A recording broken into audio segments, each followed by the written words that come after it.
everybody. Hello. Welcome to Endless Multiverse, episode 64 with your co-host Chainsaw Reacts and Andy. And look who decided to show up. Look who's here. It's our special guest. I think his name is AListProductions. Yes. Okay. Yes. That's me. Yes. The one and only B-list. Welcome. Jordan. What? No, I'm glad to be here. It's always fun hanging out with you guys, and thanks for inviting me on. Of course. And I forgot you were in the intro when I'm like, oh yeah, he is in the intro. I was like, that's me. And I love how I just Yeah, and it's funny because he was doing the same thing pointing as he was in the clip. He's like, oh. Yeah. I was like, hey, it's me. It's you. So first of all, Andy, how are you doing? Good? Doing good. Just tired. It's I hear you. Summer is just long sometimes. And hot. And Yes. So A-list. Anything going on? Anything in particular happening this week? Because it's been a while since you've been on the show. I'm trying to think if I have anything interesting. I did drop a movie. Yes. He did drop a movie. That's what? right. Oh, okay, breaking news. Okay, guys, we're gonna watch it for the first time now. I did not know this. Let's pull this up. Of course, we're talking Superman Solar. And before we really dive into the show, I just have to ask, what was your thinking in terms of let's just surprise drop the damn thing? Because I wasn't expecting that. So there was a lot of talks behind the scenes with a bunch of us about things, and we were very close to having it done probably about a month before the release, but it was just polishing up a specific scene that we will talk about later, and I'll tell you the scene. But we wanted to have that in there, and I remember talking. I was like, dude, what if because I'm like, once it's done, it's done. Because I had already had time to go back and look at every other scene and tweak it because I had all this time to everything. Yep, that's how I want it cut. That's how I want everything. So I was like, why don't we just release it when I have it rendered and it's done? We just drop it. And I was like, we'll just tell people, hey, major announcement for Superman Solar coming, and then we just drop the movie. No need to do another trailer. I was like, people will probably speculate another trailer, maybe announcing the release date. And I was like, but just being like, hey, here's the movie. And we thought it would be cool to do it that way. And I was ready to get it out there. And that was kind of the thought process. And it worked. It definitely, because when I saw the email come through, I'm thinking, oh, cool. Probably maybe a poster, maybe a release date. And I thought, I thought another trailer went, well, if it's on the shorter side, you don't want to do another trailer and then show too much new stuff. To where it's like, okay, you're showing. I want it to be a 5-minute preview of here's the opening scene or something like that. Right. And then suddenly I get tagged on Facebook. I'm like, what's going on? I'm like, it's the whole damn movie. It's like somebody leaked it. No, he actually put it out. Yeah. Well, I think we'll officially start the show. Constantine, please take it away because we got to dive into this damn thing. We got to talk spoilers. If you haven't seen Superman Solar, we're not sorry. Okay, you've had plenty of time to watch it. Okay, Constantine, go check it out. Yes, take it away, Constantine. All right then. On with the show. Show indeed. Now, where is my graphic? There it is. Boom. Oh, nice. Oh, I love it. I love it. I love it. So, I guess first of all, what was your when did you first come up with your initial idea for the story? Because I wasn't expecting the story you told. So a lot of these ideas, and some ended up on the cutting room floor because that's just how things work. But a lot of these ideas I came up with when I was in the Army. For people who don't know, I was military police. So there's a lot of driving around in police cars when you do that job.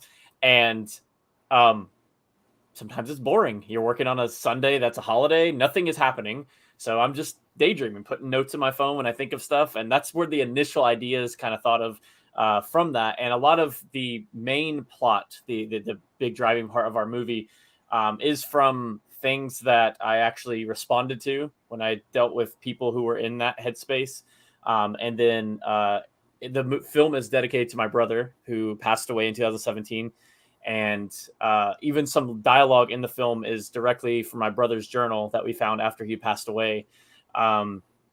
Just kind of showing that headspace is real. And that's, again, the reason the character's name is Matt is almost my way of my brother being heard because he felt like he was never heard his whole life, and that was kind of the reason I went that route. Not to make the mood go down for everybody watching, like, wow, this is depressing now. But that was the main reason behind that and naming the character Matt, because some people are like, oh, I thought it was going to be like Jimmy Olsen at the end, which ironically, the actor who played Matt's biological name is Jimmy Olsen, which is one of the coolest things. But we didn't want to do that because, well, yes, it'd be like, oh, it's an iconic Superman character, but I think that devalues the moment because it's Superman talking to somebody who feels like nobody knows who they are. They don't matter. And if we just go, oh, and it's Jimmy Olsen, everyone's like, oh, cool, it's Jimmy Olsen. Yeah, we know Jimmy Olsen. So we wanted it to be like this character you've never heard of. And why have we never heard of him? Because he's the guy that you ignore on the street. He's the guy you walk past. He's the friend you haven't texted in 5 years from high school. He's the guy that is forgotten. Unfortunately, that's just how life is. And, it was just trying to make that voice heard. And then, of course, we wanted to have the fun Superman moments all around it, but encompassing that main focus on just covering mental health and putting Superman in a position where his powers don't resolve the problem, because he can fly this kid off this roof 100 times. He can take a weapon away from him 100 times, but the kid's mental state would not be better from him just doing that. He would still have the same thoughts. And my whole goal is like, Superman's not relatable.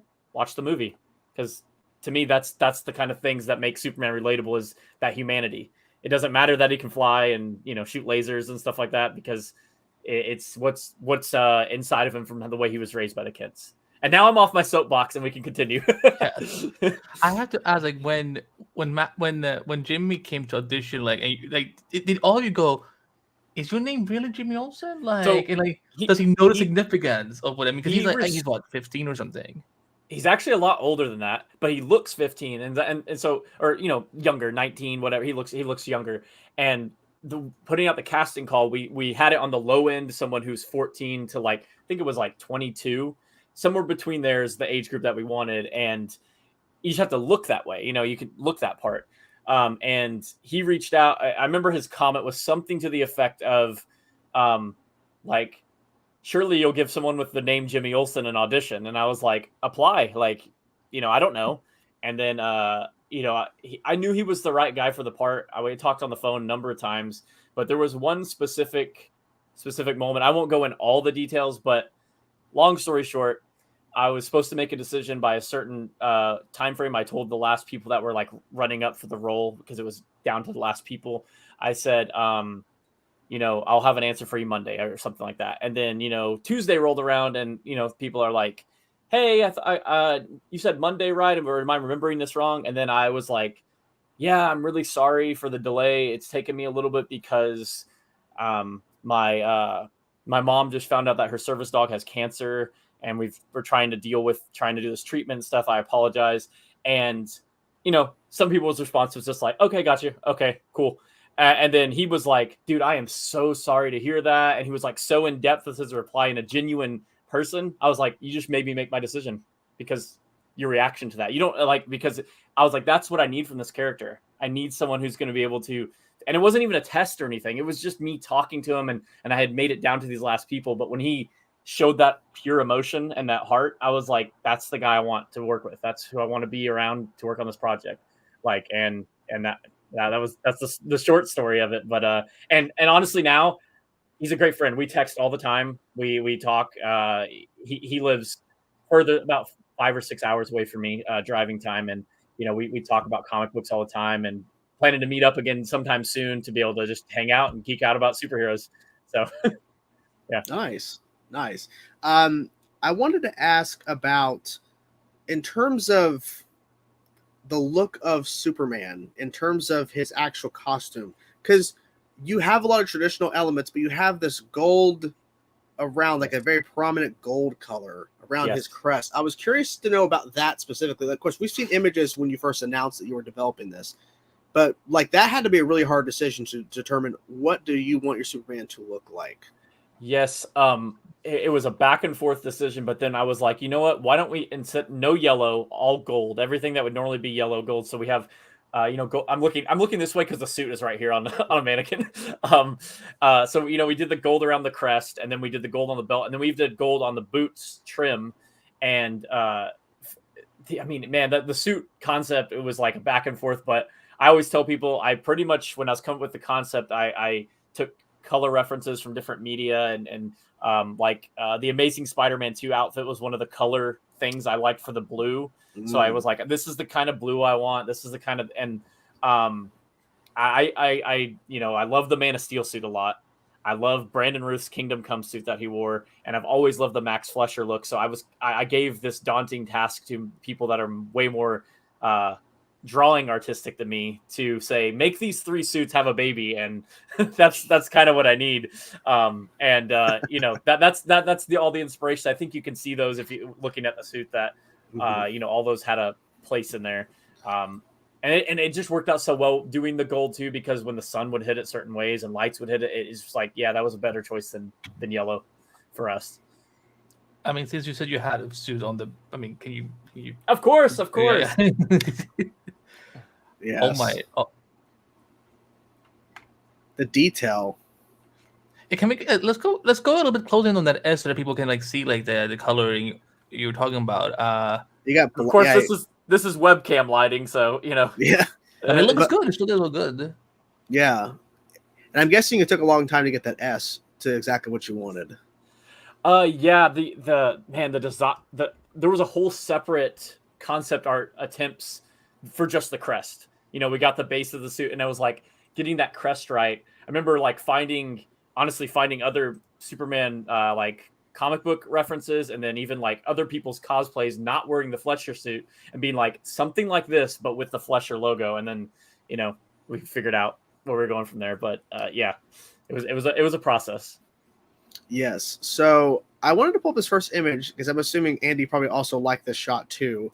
So we have a very obvious homage to the Snyder Cut here. Yeah, it totally is too. Like if someone's like, "Wow, you copied," yes, I did, because the whole idea of this, yes, we have a story we're telling and everything like that, but at the core, I'm a Superman fan. I want to play tribute and love and kindness to all Superman media that's ever influenced me, in addition to all this, and that's why the film is also filled with so many Easter eggs that still haven't been found by everybody, and I don't know if they ever will be, but I will eventually probably tell everybody. But I have a whole list of them written down. But yeah, I remember talking, and I was like telling him, I was like, yes, this is what I want, the Snyder Cut. I want that with my guy. Basically, I was like, because I want people to go, hey, that's the Snyder. He took the Snyder. Yes, I did. Yep. and it's to pay the tribute, like completely. Yeah. Yeah. So. Yeah. No, that's what I love about. Sorry, go on. I was saying I couldn't be happier with the team. I mean, they crushed it. Everything. I mean, I worked on some shots and they worked on, but I mean, everyone was great along the whole process. I see Sinus guy in here. He worked on shots for the movie as well, and it's a great process. Yeah, and I was gonna say, because one thing that I love about this film is that, and I think that's something, it's a lot of there's been others, DC Superman media that sometimes will do this, which is basically shade at a project, whether it is something like Smallville, shading Smallville or shading the Snyderverse or whatever and so on. But with this, it's like, no one is trying to. It's not a pissing contest here. It's not a Superman pissing contest. It's just a big love letter in a lot of ways. Now I think we need to talk about, okay, because again, you have all these obvious comic book shots and homages and everything, but again, of course, as you talked about it before, things get on the cutting room floor. So what were things that you were like, shit, I really wanted to get this in there, but we couldn't, that we got most of it. There was an actual like cameo scene of me, and not like to like highlight me. I just played a like homeless person in a scene, and Clark gives him money just to be kind. Like, and it wasn't like the scene was bad. It was going to be in that ending montage sequence, and it felt like it went a little too long. And it felt like it just, and I was like, it's it was like a fill-in thing for me anyways. And I was like, it's okay to cut it. It wasn't like, oh, the movie's not going to make sense without this, but it was just going to show basically Clark is still he just got this job and he's still being kind to like strangers, just even as Clark, just like Superman. And he just saw like this guy, like, sleeping outside essentially. And that was cut, and we trimmed up a few scenes and adjusted some ways we did things. There was a scene that was cut early on before we had finished the script. I don't want to say all the details of it, because if the powers that be in this movie gets enough support and a potential sequel could happen, that scene would go into the sequel, because it's not like the scene was bad. It just fit better if he was already working at the Daily Planet. And our final script, as you see, he's only working there at the end. So yeah.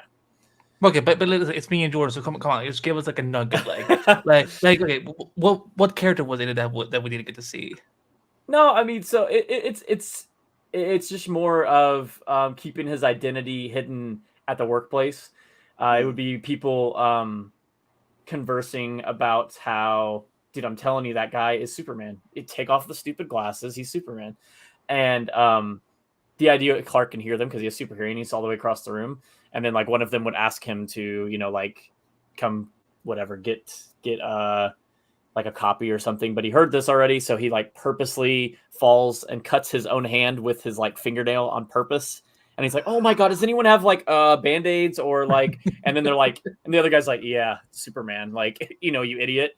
And it just and like I feel like a lot of those type of moments in Superman media are often shunned to the side, similar to how we had the older couple in Smallville recognizing him, because I'm like, I'm not. Look, who am I? No. I mean, we get it. Its glasses aren't that. Oh, insane, he's not a right? person. Who is that? Right. So like, and of course, the idea is, he has different mannerisms. He acts different. But I think the selling point is like some people might figure it out, but if he has a way to counteract, like how everyone in Smallville is going to look out for those people because they don't want to be poked around and messed with by the government and all these things, and the family's always been good to him. And then the same sense. Once he shows that one scene, we don't need to have 50 scenes of him tricking people at work that he's not really Superman. It covers the basis that he's probably done similar things for years now, that kind of thing. But yeah, I'm rambling again. No, but that's what a show where people talk do. So you're doing the job. You're doing the job. Yes. I'm not sure about Andy, because me and Andy haven't actually talked about this movie. We have not, because I wanted to save it till Friday. Okay. Oh wait, this Friday or other Friday? This stop it. One of my favorite scenes is the Paul Kent scene, and one of my favorite moments from it is, and I don't know the exact line. I have to go rewatch the moment. I think you know it, about saying, he's asking him, what if I fail? You fail if you give up. Yeah, you only fail if you give up. Yeah, right. Yeah. Now, we've heard variations of this line, but I like how it plays in the scene, because he's like, well, you told me not to use my powers. Now you're saying to, it's like he's trying to tell him it's not about what you can do, it's how you do it. Because he's like, well, I've had these powers. It's like, but that's not what he's telling you, Clark. He's not telling you, well, show them that you can do all this stuff. It's how you show them. Right. Because he says, like what you can do will get their attention, but what's in your heart is what will inspire them. It's like you flying around isn't going to inspire people, but you talking and you doing, these actual kindness acts of big and small, that's what's going to inspire people to be better and to do better and things like that. And the only fail when you give up. We have that callback come back later when he's actually talking to Matt on the roof. So yeah. And I think I think the conversation leads to why he specifically tells Lois, I am not on either side of the politics. Yeah. I'm making my own choices. And if they are the wrong choices, at least it's my decision and not somebody else telling me to do something. Yeah. So, that's again, coming up, how I told you, I came up with these ideas and stuff for all these years. And that was one thing I've always thought of. If Superman was real, he would not align himself with anyone. He would make everyone mad at times, because it would be him. They'd be like, why isn't he going over here and doing what America wants him to do? And it's like, that's not where my alliance is. My alliance is to good. And what you guys are doing, I don't agree with, or other countries view like whatever. And ultimately his thought process is like, that's why he wants to do what he believes is right. And if he makes a mistake, he'll own it. It's on him. And that's also one of the reasons I hate how Superman is written in The Dark Knight Returns, because he's like a government pawn. And I'm like, no, Superman wouldn't be that. Anyway, that's a soapbox again. Well, it also kind of ties in like in terms of like similarity to what Superman and Lois did at one point, where he goes and saves, I believe, a North Korean submarine. Yeah, like he saves them like from being destroyed during like this like storm or whatever.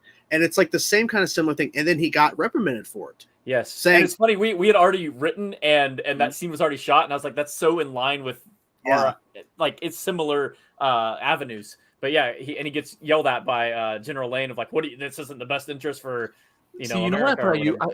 I wasn't even thinking about Superman Lois and number. I was thinking, I wonder if Andrew is trying to pull from So many years ago, David Goyer, he wrote a backstory issue, a back issue of Action Comics issue 900, where Superman flies to Iran and he gets in the middle of the protest between the soldiers and the citizens of Tehran, and then when he comes back to America, there's an FBI soldier who's like, why did you go over there? Why did you do that? Because now they think we're going to start something with them, and that leads to Clark essentially renouncing his American citizenship.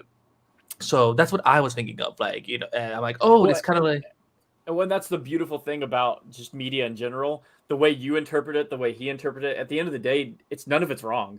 That's the interpretation that you felt. So, I'm your favorite, so I'm obviously right.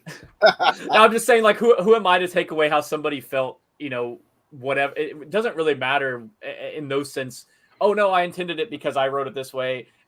If you felt a different way and you felt this and you felt that, dude, that's great. That means other people are feeling different emotions based around the scene, and they're feeling an emotion. That's great. Yeah, and if you think about it, a lot of heroes probably don't feel the same way that Clark does about the entire planet.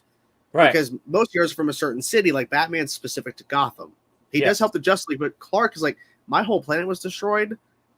I'm going to be making sure I protect this one. The Earth. Yeah. Because Krypton's gone. Like, he can't protect it. He can't do anything.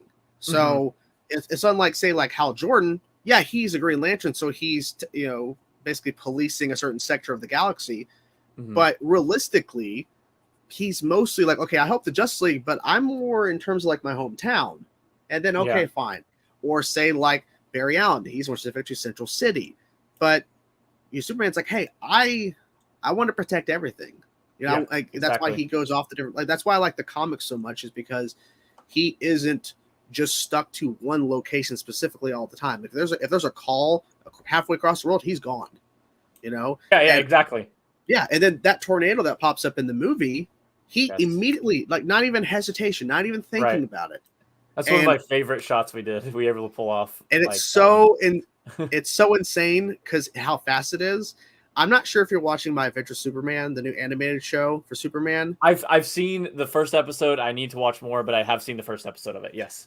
I won't spoil it, but there is a thing that happens in this week's episode that just dropped last night into today. And it's literally just like that in terms of how fast stuff is getting done. Yeah, because your Superman leaves the room immediately, tornado, and then he's back. In the show, he like, okay, I gotta go, and then he's like, he's gone, false alarm, he's back, and then he has to stop because they're like, oh, there's another call, and then he's out the door again. It's so fast. So that was one of the reasons that scene like existed. I mean, obviously, I wrote the scene, and I had this idea of we never cut away, and we see him while the TV's on, comes back, and Eddie, the VFX guy that did that specific scene, just crushed it. Ed Z Art on Instagram, just throwing him a shout out. He hit a home run with that, and the main idea was like, we need to see, this is the show, like, this is how fast our Superman is. Like, he's there, where Metropolis is, and Keystone City is not Metropolis, whether comic lore or not. So, he went a distance to another city, and he's there, boom, boom. So, I was really happy with that scene from Tuition, from my horribly drawn storyboard and references that were sent with the footage, So. That's so good. We have to talk about this. So, out of nowhere, this shows up. Yes. So, I gotta ask: was there shots cut from this fight, or did you get exactly what you wanted out of this fight when you had your initial script? I need to know, because I'm like, So you actually sparked from your talk about earlier about leaving stuff on the editing room floor. This would actually add a little bit to that. When we didn't reach our funding goal, I was like, I don't know how we're going to do Brainiac, because that last bit we really needed to be able to do Brainiac and do the sequence. And we, originally the plan was to have someone in the suit and actually get someone to paint the skin and all this stuff. Like, so that was the, and I was like, dude, there's no way we can do it. That's dropping another like $2,500 for a costume, and we do not have to spare anymore because, we raised 21 after taxes. We got 18. So, I mean, we don't have a lot of money to just like, oh yeah, let's just, so I was like, but that scene works so well. And it's going to be, I was like, and it adds a big chunk of action that you have now been missing after, there's action at the beginning of the movie, and then it's a lot of dialogue. I was like, and that action is like an unsuspecting thing. And I was like, and nobody's going to expect to see Brainiac. And that was one of our big things, the shock value of that. And then we were like, we got to try to do a version of it. So we shot all of Glenn Superman's dialogue. There's a lot more that was initially there because it was supposed to be a full thing. And so we kind of cut it up a little bit, but then the fight, we just came up with something. We had a couple ideas that didn't work, and then we had stuff that did work. And then one of the big ones was like, dude, why don't we have him get knocked through like a sign for like somewhere else in the DC universe? And then I made that little Coast City, graphic, and we went from there, but yeah, it's shorter than what the initial script had. Yes. But I'm just happy we were able to still include it and not include a version where it just starts where he's knocked down. We got to see them fight. Like, that was the big thing. I was like, I want to see them actually throw down beforehand. And of course, the way that the reveal works, where the rocks are settling, and your reaction in your reaction video is, I was like, that's what I was hoping people's reaction would be to that. Is like, what? Brainiac's in this? So yeah, that was great to see. Because normally you would, if say like, hypothetically you got the money to get Brainiac, like actual someone in costume, yeah, you would probably have that in the trailer if you were right. That's a big selling point.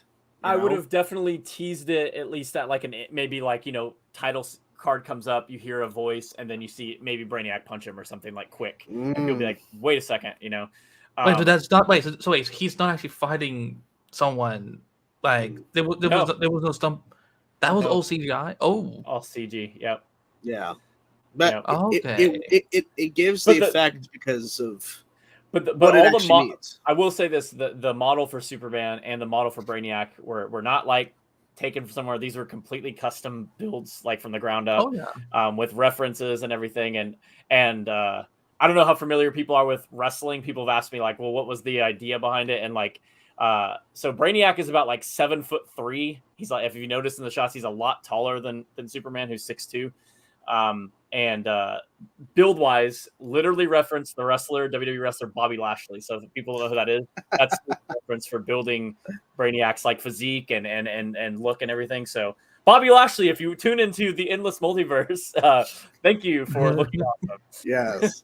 Will you post? Do you have concept for Brainiac that you will post eventually? Yes. If we want to see it. Yes, I do. Yes. Oh, okay, do it now. I'm kidding. Yeah.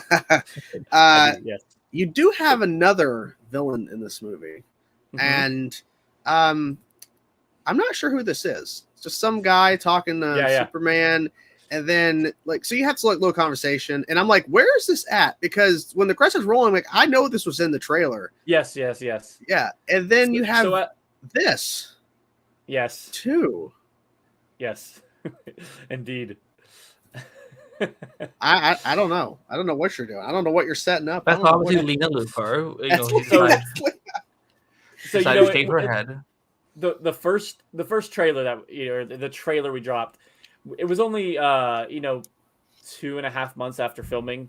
So in terms of structuring the movie, a lot of it wasn't to that point yet. A lot of VFX still weren't done. Julian Bell hadn't finished a lot of stuff he was working on, and Ultra Sergeant, and it was still very early. So we teased it in there, of course, and I didn't know positioning wise where stuff was going to be. I didn't know if like, where this was going to be, this specifically would line up yet. But I was like, as far as the Lex scene, as you've seen it finished, I was like, it doesn't fit in the movie anywhere else but like a teased mid-credit scene. Otherwise, it feels like shoehorned into a story that doesn't make sense with it. So I thought it would be good to do it as like, and this is continuing other issues and other things that Superman is dealing with. And if anyone doesn't know, that's Aaron Smolinski, who played Baby Kal-El in Superman the movie. He also played a young kid who gets the photograph from Superman in Superman 3. And he's also in Man of Steel. He actually told me in Man of Steel, he actually had a speaking part that was cut, which I did not know that. But he is such an awesome dude. I hope the movie gets enough support just because I would love to work with Aaron again. He was just a class act human. Like, I need to know about this. Yes. What was the thought process behind teasing this? Hopefully people want to see a sequel. Okay. Hopefully they want to see. I mean, I will say this: if that day were to come, we would obviously want a practical suit for him to wear, not just a digital version. We would want a practical one where he could actually suit up. There is lots of story beats and ideas already like in place if that happens, if the demand is there for that to happen. And the short answer is, watch the movie, support the movie, share the movie. I know it sounds corny. People say it all the time, but if we make a sequel, it has to be bigger and better than the first one. So we have to do funding again, and they have to get more funding. And if the viewership and the support and stuff isn't there for that, it doesn't make sense for us to try. I mean, that's the short answer. As much as we want to be able to do that, it doesn't matter what I want in the end. It matters what the viewers want at that point. But that's why we left a lot of things open. Like I've seen a lot of comments like, so when's the sequel? It's like, you guys decide if there's a sequel ultimately, if there's enough support on what we put out there. But the response has been awesome so far. It's been great. As it should. You guys put a lot of work into it. Like you literally put everything you could into it in terms of like the visual effects, obviously all the work from everybody, and then actually telling a surprisingly deep story, like you were explaining at the beginning about how personal it was. Because I wasn't expecting that's the story, because you were also hiding it. And I think that's probably the smartest thing. Because if you go in, Superman, and then there's Lois, he's trying to get a job, and then there's a Brainiac. It's like, okay, you have a certain level of expectation in terms of a traditional Superman story, and that's not what it is. It has traditional elements, but that's not what it is. I had to be so vague for so many interviews and so many Q&As that I did leading up, because people would say, "Well, who's the villain?" And I would have to, in my head, I'm going, well, Brainiac is a villain. He's not the villain. Lex is a villain. He's not the villain. The villain is mental health, how the damages that it can cause to somebody when they're in a bad state. And I also didn't want to give away too much of that and, say, well, Superman's talking to this person, and people instantly will go, oh, so it's like the All-Star Superman or Superman Grounded, the jumper scene. That's what the whole movie's about. And it's like, yes, it definitely was inspired by that. But if you read those, they're like one comic page long, 2 pages long, couple pages long. And I was like, ours is going to be inspired by that. Absolutely. But the actual where we go is completely our own thing, and the character and who we're talking to, and kind of really diving in deeper rather than just a short conversation. Because again, I responded to these type of things when I was military police, and it's not a short conversation with people who are feeling that way. It's not like you matter, dude. And they're like, okay, great. See you later. Like, there's emotional breakdowns and pain and they're feeling like no one ever sees them or hears them, or who knows what the circumstance. So they lost a parent, they lost their wife. You never know. Everyone's thought process is different. So, there I go, making this depressing again. I'm sorry. No. No. But yeah. Well, I'm gonna talk about something else that I know Jordan was really excited about, because again, like you were just giving us teases and teasers. Yes. But let's take a look at this good old thing. This sexy fad. Teasy McTeaserson over here. Sometime either Sunday or maybe Monday, I will actually post some behind the scenes pictures or a picture from when we filmed that little bit before that. So, but go ahead with your question. I just want to throw that out there. So what's the story here in terms of like why is Superman suddenly in Gotham? Why is he finding this batarang that I'm assuming you have? Because I was like, when he I took do out have the batarang. It's over here. It's over here. You want to see the batarang? Yes. Go get it. You wanna... Go all get right, that all right, let's get the batarang. batarang. Hold on. I love how I'm just like, go do this. I'm just like poking him with a stick. Like, go do this. All right, hold on. Let's do a closer up on him so people can really see. So, oh my god. And it actually is sharp. Like I could probably cut something with this. If I wanted Custom to. made. Yes. This specifically was a gift from somebody who worked on the project for me, which was just really cool of them to do. And yeah, there it is. And yes, you could really throw this into some. I don't know if you can see the. Yeah, I you don't can know, tell. probably It's not. sharp. It's Yeah. very sharp. Yes. Yeah. Yes. I mean, listen when I set it down. I mean, it's a real weapon. Yeah, it really could be. Somebody breaks in, I'm gonna be Batman for a minute.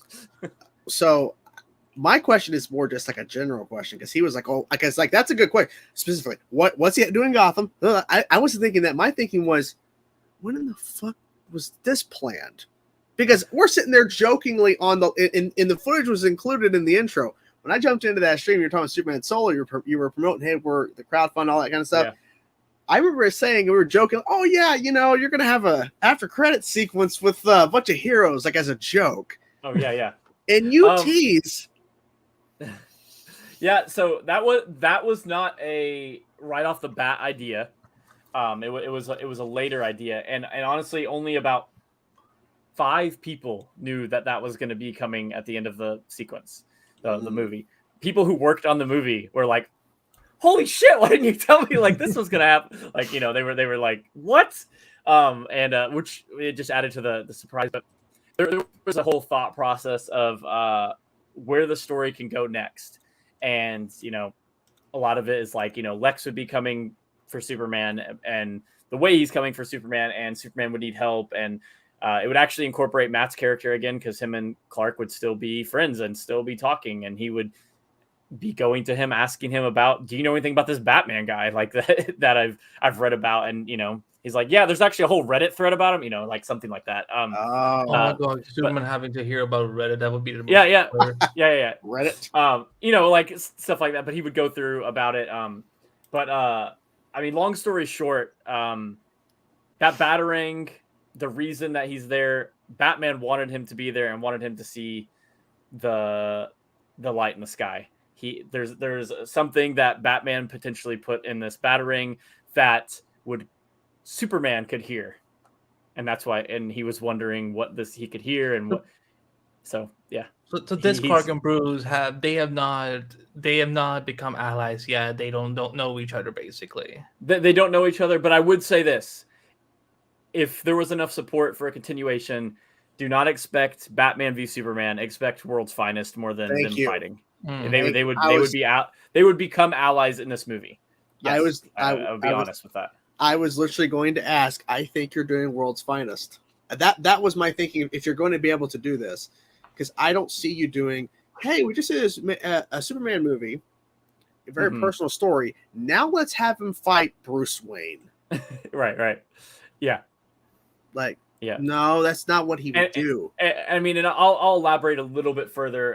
When he's there and he picks that up and he sees the signal in the sky, he has no idea anything about this, because yes, while people in Gotham would know Batman very well and know what he's doing and what he's been doing, or however long he's been doing it, I mean, Superman is saving people in China, Japan, Russia, Ukraine, everywhere. He's doing everything. Metropolis, Keystone City, Coast City, Central City. He's doing all these places. So he's not going online and be like, oh, who's this guy stopping a bank robbery in Gotham? He doesn't know about him. And it's not like Batman isn't at that level yet. He just doesn't know, and he's wondering, why was this calling me here, and what is this thing in the sky? And like, so it's opening a question to happen.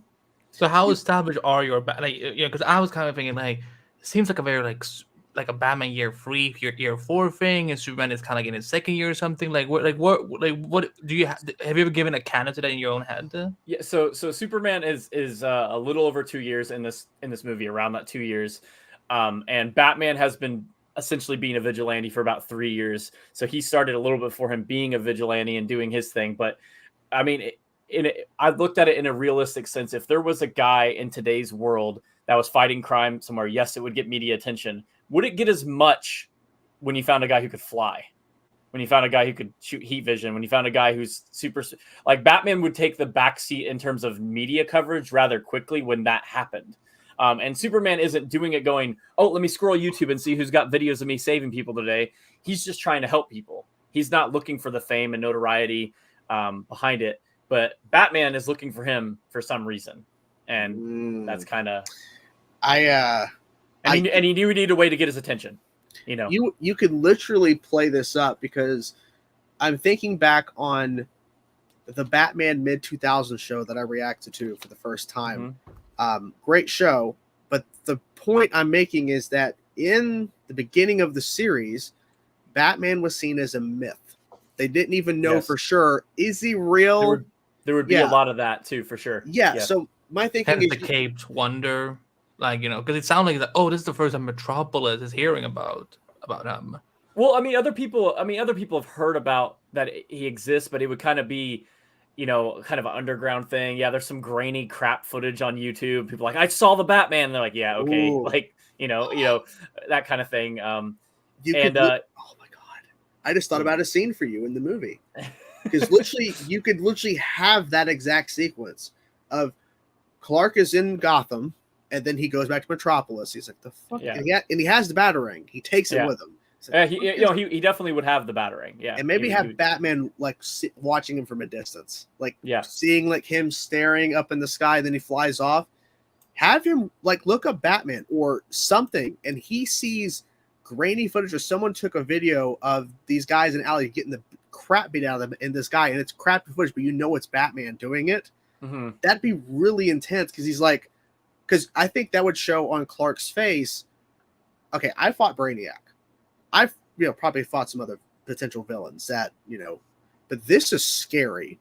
This is just some dude going out there and obliterating people.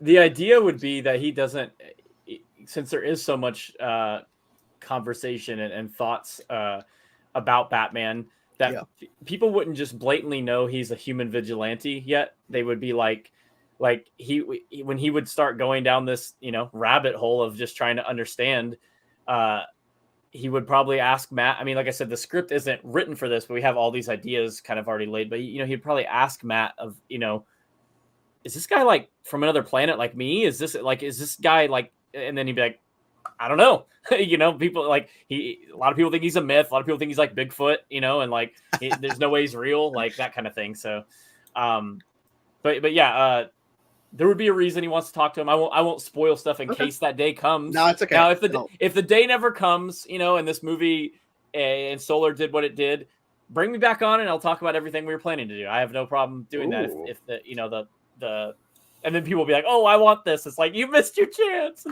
Yeah. All I will say is too, if you decide and you get the funding to do a sequel, you don't have to pay me. I will show up wherever you're shooting, and if you're shooting in Gotham, I want to be an extra behind. I don't care. I'll do whatever, because I would say I've been in Gotham. All right, I've been in Gotham. I mean, you were in this movie, Jordan. So I was, but that's a voice. Screw it. I'll fight Batman. I don't care. You want me to be? I'll be a thug and get the crap beat out of me by Batman. I don't care. I will do it. I will gladly do it.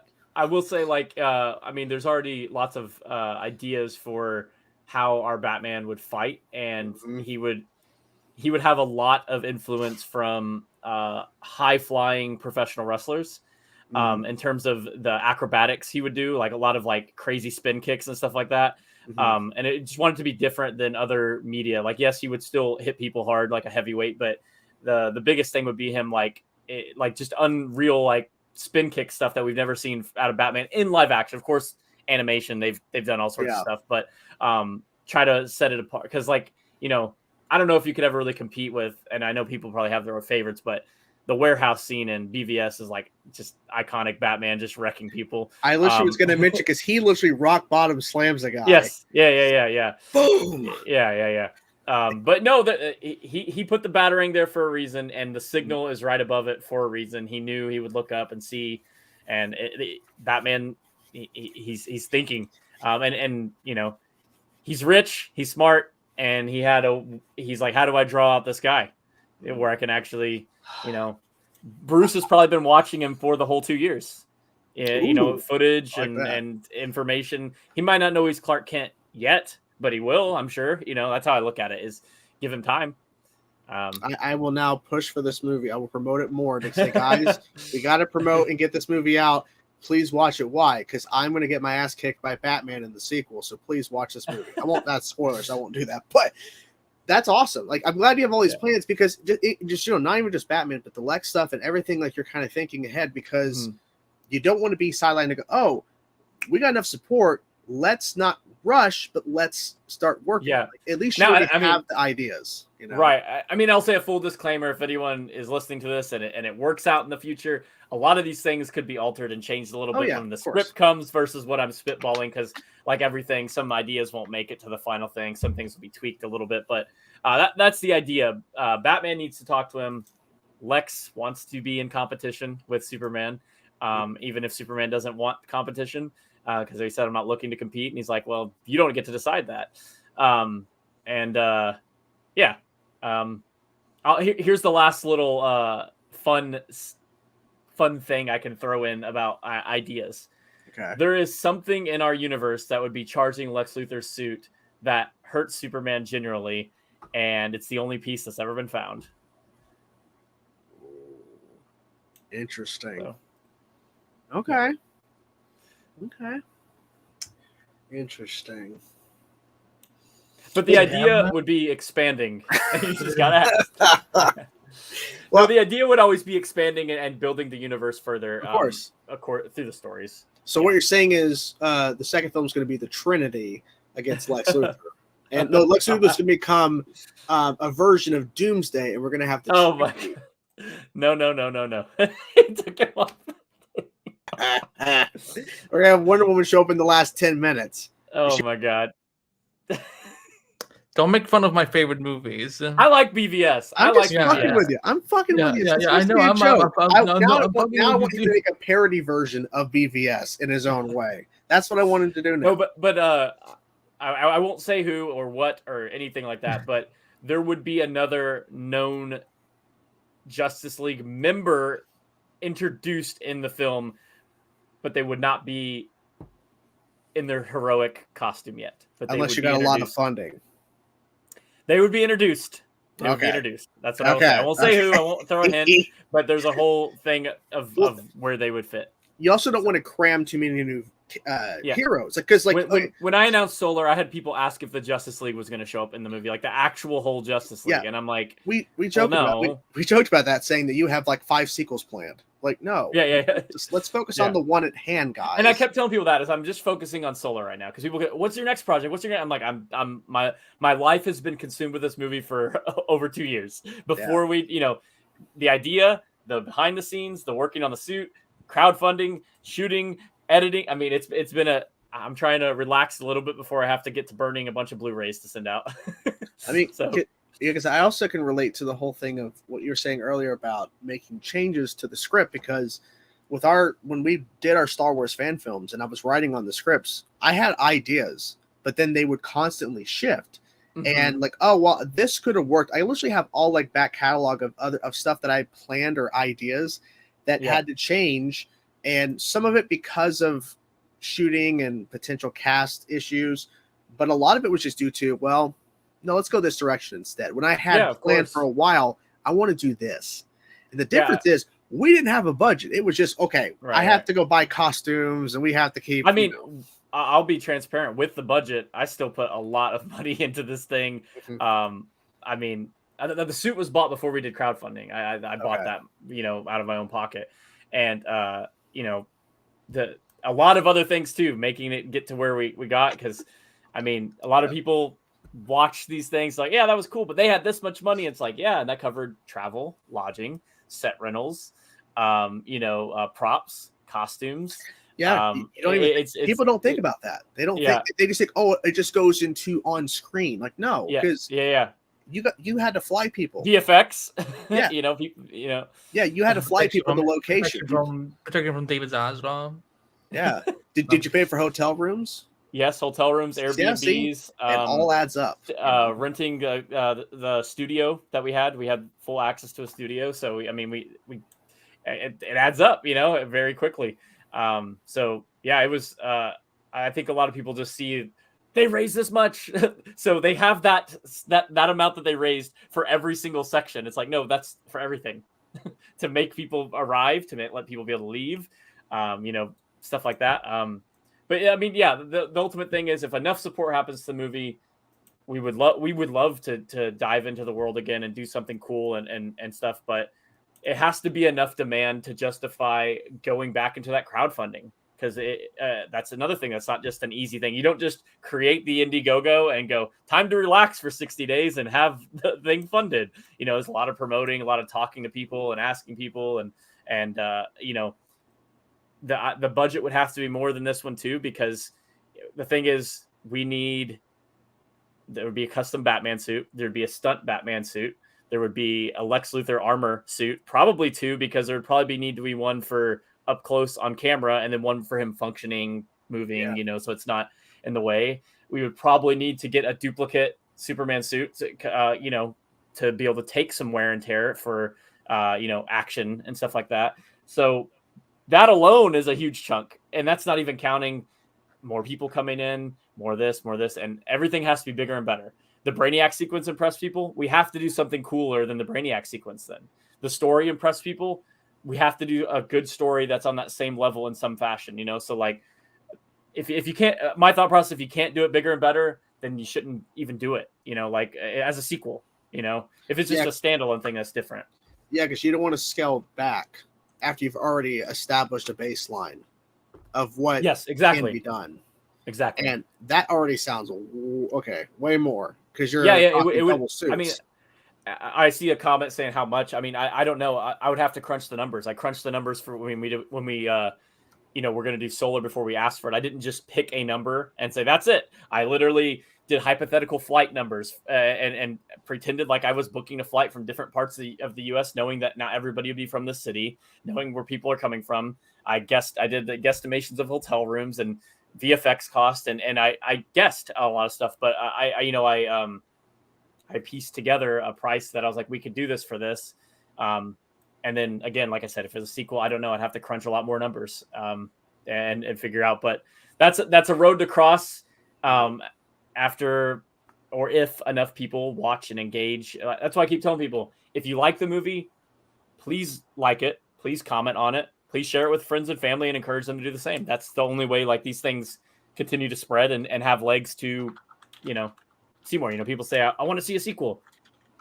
Got to make it happen. You got to share. You got to, I can share to everybody I know 100 times over and they'd be like, yeah, I saw it, dude. Yeah, I got it. But everyone out there has friends, family, colleagues that I would never meet or interact with. That's the people that got to see it. If you think that they would impact them or that's what it comes down to is enough love and enough attention, That's what ultimately matters. Yeah. Yeah. I know I have one final question at least. Because I feel you answered everything you can. At least I wanted to know. This film is dedicated to your brother, and yes, hopefully it's not too personal to ask, but what is something that you would want people to know out there about your brother? That my brother, one, he loved comic book stuff and geeking out and Final Fantasy and all these things. It's not Superman related, but I remember when I saw Endgame and I remember thinking, God, my brother would have loved watching this movie. Like, Captain America picking up Thor's hammer and all that. I just remember thinking like that. My brother was a very private person in terms of like speaking about his emotions. And that's why I said, we found these journals after he had passed away. And I will give a direct quote from the movie. I was born in the wrong time. I don't fit in here. That is a direct quote from his journal. And Matt says the line in the movie, or Jimmy says it playing Matt. And that's a direct quote from his journal that he felt reserved. I wish I could sit here and say, you know, my brother had a great life, but he really didn't. He was a geek in high school, and not in the geek of like us geeking out. You know, he was a very smart person in terms of, you know, in chemistry and history, and off the top of his head, very intelligent in that regard. And, you know, that's not the popular kid in high school. It's not the kid that people want to hang out with and see. And you just didn't know how much he was hurting. And that's kind of the message that I want this movie to bring to people is like, you know, you can ask someone, you doing okay? And they're going to lie to you. Yeah, I'm good. Yeah, I'm fine. I'm good, man. You have to sometimes dig and pry. And when they don't want to talk to you, you sometimes have to go further. Like, you know, again, like in the movie, we has the, like, what do you want? Like, can't you leave me alone? Like, and that's a lot of times people, when they're in those states, they don't want someone to help them. They don't feel like they're deserving even of the help because they don't think it's important. So I think it's pushing that boundary that it's not comfortable sometimes to have those conversations. I tell people, like friends of mine and colleagues and all sorts of stuff, that like, if you're in that headspace, I've lost too many friends and family through suicide. So please call me. I don't care if it's 3 a.m. I don't care if it's whatever. It doesn't have to be me. Someone. Talk to someone. Like it's all something that could be resolved over a conversation is never worth, you know, the wake up call that someone gets that the person's no longer with us.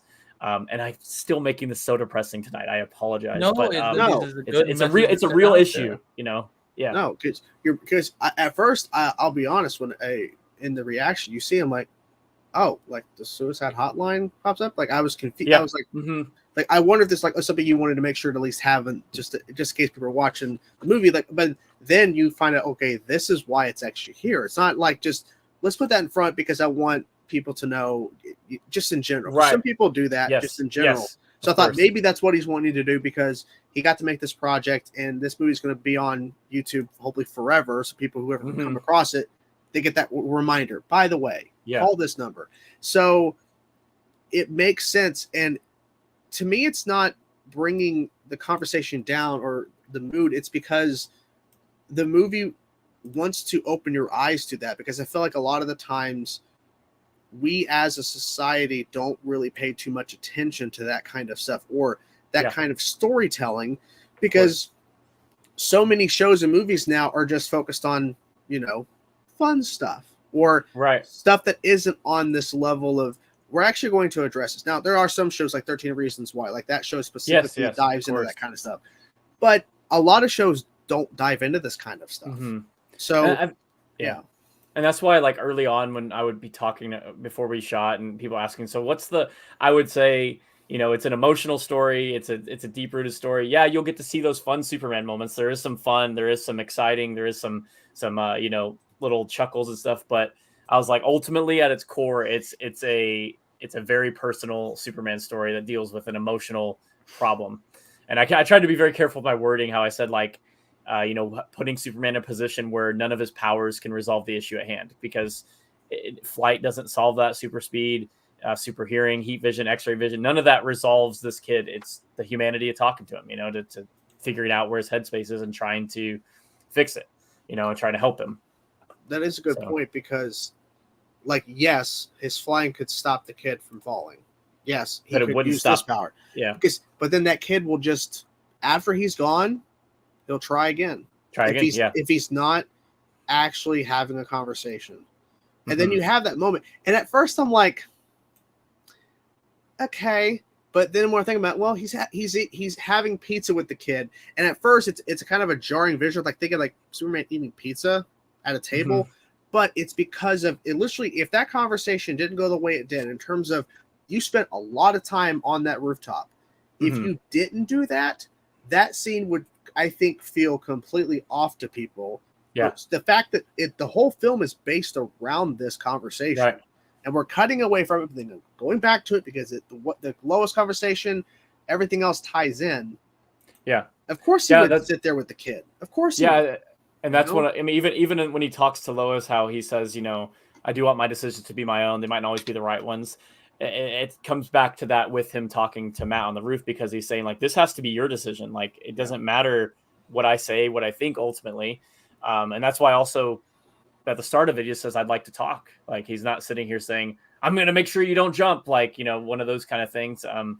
Because he understands that the headspace, and Clark very much has been alone in his lifetime.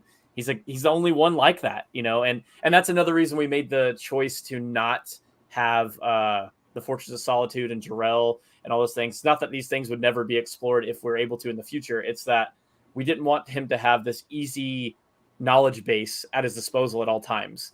We because Jor-El has all this wisdom, he has all this information for their super advanced civilization, and I felt like Jor-El would work better as a later plateau for him, opposed to, oh yeah, Jor-El already told me how to deal with situations like this. You just have to tell, or you have to, like, he knows, oh, Brainiac, yeah, I'm all familiar with Brainiac, yeah, he's but he didn't know, so yeah, he was doing whatever he could in that moment, because he's like, I had to get him away, but I was scared. Like I was scared. I didn't know what was going to happen. Like, yeah, he had no idea, because he wasn't like, oh, I'm 10 minutes, 10 years into being Superman. No, like, this is like, he's just trying to figure this out, and all of a sudden, boom, Brainiac's here, and I got to get him away from civilization. I can't have him, and then the point's like, oh, you got me away, now I can let loose. And I don't know if you pulled this, but in the Justice League Unlimited, he's like, Darkseid. That's the complete inspiration for the way that yes, 100%. Oh my god, I love that. I had a friend ask me that actually this morning in a text. He's like, was that inspired by? I was like, yes, it was. About the world's made of cardboard, and like how he says it's time to let loose. Yeah, exactly. Like, my god, and then that punch he gives the Darkseid, holy crap. Yeah. And that's good. And that's why, like, we don't explain it in the movie, but I explained it on a couple interviews, and you can obviously see in the movie that in our universe, heat vision is not an attack he can just constantly use. He stores this internal energy that he has to, like, discharge and release from his face, and it's painful even to use. But he knows he's used it before in his lifetime, and he's like, I'm just gonna get him far enough away and just unleash this fire that I can shoot from my eyes. And I burned down the whole cornfield when I was 7 years old. I know it can do some damage now because I'm, 30 or whatever, so that's the idea of that huge, massive heat vision, and why it's so big. It's almost like a Dragon Ball Z style kind of thing. Yeah. It felt that way for sure. That word. I don't know what else. I mean, we pretty much covered the whole thing, I think.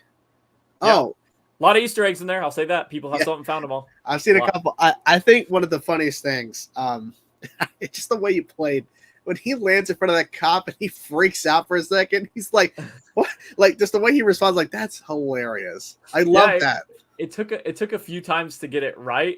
Because I kept being like, dude, you don't know this guy's coming, and he lands, like, right in front of you. Mm-hmm. Like, it would scare the crap out of nearly anyone. Even if you know Superman exists, you would still be like, holy crap, dude, like chill. That person who played the cop, his name's Michael, and he is the one who brought that police car too. He nice. Owned it and everything. So it worked out really well in that sense. But yeah. It reminded me of, and Andy will probably get this too. It reminded me of when Diggle and Felicity are eating some Big Belly Burger, and Barry runs up, and Diggle throws his fries because he's scared. That's what it reminded me of. That's great. That's a good moment. I love it. Because he lands right in front of him. It's not like he lands like far away. Yeah. It's like he's not even. He's on the walkie-talkie. He's not paying attention. Yeah. Bam. That was good. I like the tonal shift there, because, like, there's a serious situation going on, and then the guy's like, what the crap? Like, I like the fact that you threw that in there, because you're gonna have that guy being all serious, and then Superman lands and he doesn't really respond. He just goes, what are you doing here? Like, it just doesn't change the mood, but that little slight moment, I look at it like it'll always give you a shock value. Like when I was in the military, we were part of an honor guard unit, and we got to, we'd shoot these large cannons for ceremonies sometimes. And it doesn't matter how many times you heard these cannons, shot these cannons. The first time the one goes off, you'll do a little, Every time, Yeah. a little shake. So it's like this guy is flying at like Mach speed, landing in front of you. No matter how many times, if you've ever interacted with him, you would still be like, okay, like I got to get used to this, or I try to get used to this. But yeah. Any final thoughts, Andy? Go watch this film. I posted a link in the comments. You can go subscribe to this channel, check out all his other films as well. I will say that right after I watched the film, I did start watching the Kingdom Come film again because it was like, oh, I'm like the OG. yes. Yeah. Do you have anything else you want to say about this film? Like, I think the things I would say is just that one, if you think Superman is boring to you and he's not a relatable character, give the movie a shot, just because we explore that a little differently. And then two, if you've ever struggled with mental health or know someone who struggled with mental health, I don't want to say my movie can help you, but it might feel relatable at times. It's not based on me just sitting here typing up some nonsense. It's pulled from real things that I've witnessed. It's pulled from real emotions people have gone through. And it's not just a comic book flick, but if you're looking for just comic book stuff, there is that in there too. There is fun Superman moments, and there's a couple montages where you get to see him, bullets bouncing off his chest and flying around and stuff like that. So, but it's not your typical fan film, I guess, is what my short answer would be. Because most fan films just drive the force around, let's fight, or who's he gonna fight, kind of thing. So it's not necessarily just that, but and if you have watched it, I really do appreciate it. I've been trying to keep up with all the comments and respond to them, and I mean it when I hear people saying it affected me emotionally, and I hear kind words that I think are way too big of shoes for me to fill, where people are saying like, hopefully James Gunn takes inspiration from. I'm like, I mean, that's a context that I don't think I ever deserve to be blushing. in. I really don't. I really don't think I should be put in those contexts. But if somebody really feels those things, it means a lot to me to hear that, and that all the notes of hitting him, which, like I told you, you reacting to it, and anyone who reacts to it, always means a lot, because you get the instant response and instant feedback to a scene. Did it land? Did it hit? Oh, they reacted to it a little different than you were expecting, or oh, he caught that from that but didn't catch this, or he caught all of that. You don't know how it affects someone. How we talked earlier about that one scene, how he thought it was inspired by this, you thought it was this. Like, who am I to say it's not? Like whatever emotions you feel, I'm not in charge of whether they're authentic or not. That's you. I mean, there's no flaws in that. And now I've rambled again. You guys gotta cut me off. No, gotta cut me off. What do you think a talk show is for? That's like, we're supposed to be talking. Yeah, it's now endless A-list rambling. Supposed to stare at things. Yeah, okay. That's all we're supposed to do. Stare at your water. I mean, if we want to watch things. What are you gonna do? Oh, the Kingdom Come movie, the throwback. Oh man, that movie taught me a lot, though. It taught me a lot. I was very new to everything back then. That actor plays Superman. I've seen it at conventions, like cosplaying as Superman. Like Danny Kelly's his name. Danny Kelly. This is old. I love this movie so much. I appreciate that, but I was. I mean, I don't want to say I'm a pro or anything now, but like I was very new at a lot of things when I did this. But it was a lot of fun.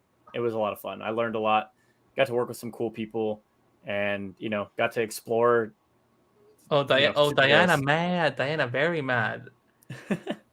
I mean, and look at that. Like, and you made that insane Flash costume from the book, where I was like, imagine having to be an actor and having to be Foley, like, because you don't even see his... What's really funny is that over the shoulder, like, there's a couple flying shots of Superman that were digitally created, and I've uploaded them on green screen, and every single green screen account that exists on YouTube has re-uploaded them, acting like it's their, like, green screen Superman footage, and it's like, my channel's the first to upload it. It just cracks me up because it's been uploaded everywhere since then. Like, every single place has re-uploaded the green screen stuff. I'm gonna I've never seen this before.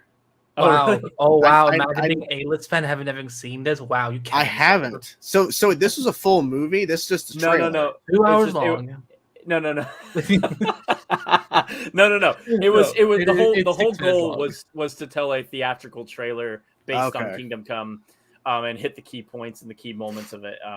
Okay. Yeah, that's over 10 years old now. Over 10 years old. Oh, look at you, little Wow. goofy self over there. That's me. Wow. Yep. Yep. It was a lot of fun. I got to learn a lot working on that though. It was definitely. I say it all the time. Every project I've ever worked on, I always I appreciate you learn put something. Put him in. I appreciate you put him in. Very revealing clothing. Of course you do. I'm sorry, but that's what he wears in the scene. I know, but it's Kingdom like- Come. like Jordan, look at that. Danny is in. I mean, he's a former like multiple time like Mr. Georgia bodybuilder. He's in like in just incredible shape. I mean, the guy's like lives in the gym. Yeah. Go home, Diana. I love this. I love that you're just watching this over and over. I love 10 years old. 10 years old, Andy. but it still looks great. So this is why it keeps getting views. Andy's rewatching it. Okay. Yeah, that's Come on, why. dude. Well, I hope I'm not. Oh, by the way, where's that Green Lantern suit now? That is that guy's John's it's his Okay. Green Lantern suit. That was his costume. So what I wanted to say, because you had mentioned about how, you wanted to tell a different Superman story, obviously, and you didn't want to just be like, oh, hey, he's just going to fight a bunch of villains. That was kind of the same idea with our Star Wars projects, because a lot of Star Wars fan projects are just running around in the woods somewhere fighting. That's all it is. There's no story. Yeah. It's a Sith and a Jedi. They see each other, lightsabers ignite, and pretty then much. they fight. Yeah, so that was like the one thing I wanted to try to do. I wish we would have done crowdfunding to probably maybe do a little bit better in terms of maybe costumes or whatever. But like that was the idea too. I mean, you literally just took, okay, I could do Superman story where he's fighting Brainiac the whole time, right? Or whatever, or traditional story. But that's not what you did. You tried to do something different, and that's commendable because a lot of the times, hey, we're going to do a crowdfunding project, and when the product comes out, it may be cool, but it's we've already seen this. Whether it was a studio did a version of what you're trying to do here, or other people have already done the same thing. And then we also, we wanted the VFX to look as good as we could get them. Everyone on the team, and if we were doing like a full 7-minute fight sequence to keep up the same level of quality, it would be so difficult to do. We'd probably still be working on it for another year just because it'd be so much to do. And again, like I said, at its core, there's under 10 of us. I don't know off the exact top of my head that actually worked on VFX for this, so we don't got a multi, I try to explain to people, there's times like a studio would have, 50 people for one sequence, and we didn't even have 50 people that worked on this in post, so I mean, they still look better than some of the shit we saw in the Flash. I'll take the coot. I've seen some comments that people throw shade at official works VFX level. I appreciate if people think our VFX look that good. We did work very hard on them, so but it's not, we aren't a multi-million-dollar studio. So if you watch it thinking that we're gonna be able to compete with Oscar-winning actors and compete with, I don't know, Interstellar VFX, probably not going to. But by the way, because I'm a nerd, because I love this show, was the opening with the football sequence a little nod to Friday Night Lights? Yes, just like yes. Good. You see behind me? Clear eyes, full hearts, can't lose. Can't lose. Yeah. No, I have so much love for that show because the way they character drive the whole story. I don't know if you ever watched it, Chainsaw, at all. Like, I don't know if you've I've heard about it. He doesn't have taste, so he doesn't have. I've heard about it. I have so many shows I want to watch, and that's one of them. I think it's not my normal type of show, but me either. Again, honest to God, me either. Yeah, and but they do a very good job of making you feel like you're there with the people and tell a lot of character driven stories. Yeah, it's about football, but it's pretty much what's set up it's pretty much what made Ted Lasso possible. Right, I don't right. think Ted Lasso would have ever happened Yeah. if Friday Night Lights hadn't happened. So I mean, Friday Night Lights in general was just a huge inspiration for that opening music that we have with that, and the montage, and then even just the way our story is, how it's focused around Matt and Superman's conversation, very much inspired by the way Friday Night Lights did their storytelling. I know So, because I'm glad you caught that. That's great. Yeah, because I know you talked to Zachary before. Yeah, I talked to Zach. I talked to Brad Leland also. Buddy Garrity from So good old Buddy Garrity. Yeah. Oh my god, it's so funny that Tyra and Lyra, they went on to become Mockingbird and Dove in Marvel and DC. She was Wonder Woman in the Wonder Woman pilot show that didn't get taken off. And I literally saw that for the first time this week. Oh, did you? The pilot. Yes. With Pedro Pascal. Yeah, So let's just dive into Q&A, guys, because I think we're moving on. But no, it's okay. No, it's good because somebody has a super chat. That's the one thing I read down there. Yeah. So he was saying earlier on when we started that Canada graphs did the same energy. I mean, yeah, pretty much. I mean, I think we all have pretty much. I mean, on Canada, he's definitely unique in his own way. But I get the point. But I don't know where Canada's not even here yet. Or he's not even here at all. So I don't know what's going on. Whatever, he's right. Yeah. Andrew did a trailer with Tyler and Robert, which is up on this channel. I can even go post it in the. I am on your channel right now. I'm not gonna lie. I am on your channel right now because I'm like, oh, I want to watch now. I want to watch this trailer. I want to watch this trailer. I want to watch this trailer. Well, I mean, views are views, man. Yeah. Hey, yo, let's go. Here we go. Load up the playlist. So he had a really cool Zack Snyder's like retro Justice League. That was so much fun. Because unlike Andy Muschietti, Andrew actually likes John Wesley Shipp. Oh man, you guys got to bring me back on and talk about the Flash sometime because I got all sorts of thoughts. Okay, we got to do it. What are you doing next Friday? I could probably do it then. I mean, why? Yeah, let's talk about it. We'll talk about it. Absolutely. Okay. We'll figure it out. Definitely open to it. So I'm just glad that this project, by the way, that Superman Solo didn't, because I was like, well, someone like Andrew is probably in one of these guilds. So I was kind of like, oh no, like what if we don't get Superman Solo this year? So I'm glad we could still get it. Oh, right. Well, I mean,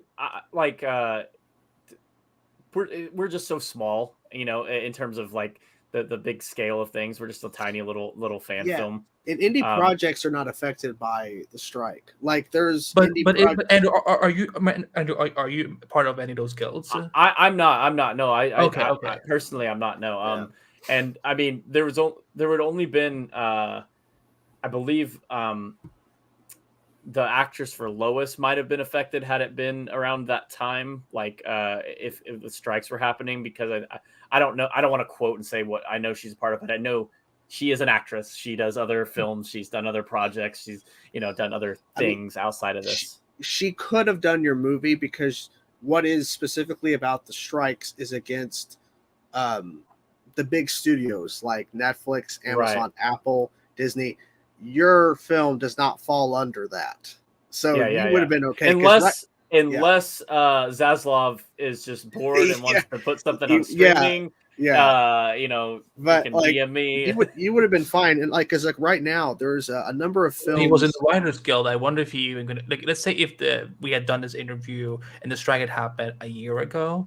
Yeah. I don't, because if you'd been in the Writers Guild, I don't even know if you would have been allowed to come on here and talk about the show. I don't think. No press, any sort of way. Right. But I think she would have been fine because right now there's A24 films and other films from other production companies that are not a part of the opposing side that they're still filming because there's quite a few people that pointed out and I didn't even think about it or plan this in this capacity, but they pointed out they're like, you're going to be like the only Superman media for a while now because of the writers' strike, and I was like, wow, I did not think of that.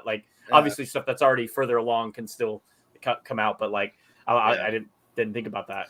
But, yeah, because can I ask you as a film? Sorry, I'm being fully journalist mode right now, but as a fellow filmmaker, what would you want to say about these strikes? Well, because we need to make these voices heard.